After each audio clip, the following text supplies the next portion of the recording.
reported by Johnson & Johnson. It was a trial using their Ad26, and the overall vaccine efficacy in the study was 66%, but for the United States, it was 72%. Now, the important issue, because the first thing people do is compare a 72% efficacy with the previously reported in other trials of 94 to 95%.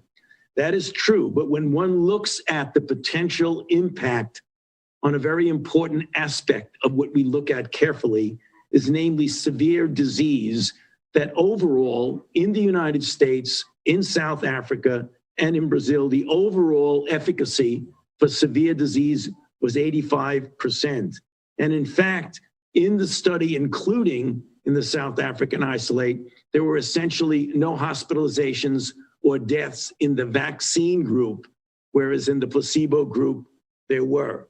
So this really tells us that we have now a value-added additional vaccine candidate that will, of course, as happens with every candidate, will present the details of their data to the FDA.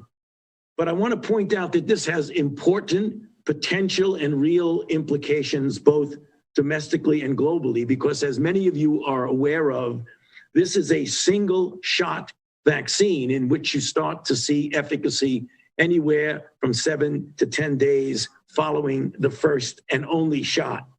It is very, very good with regard to cold chain requirements, namely requiring only a refrigerator.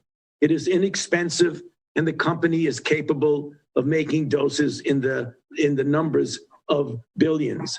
Of note, and this is something that relates to what Dr. Walensky just said, we are being faced with variants. We're all aware of the variants that we knew dominated in the UK, the 117, the 351 in South Africa, and other variants such as the P1 in Brazil. When these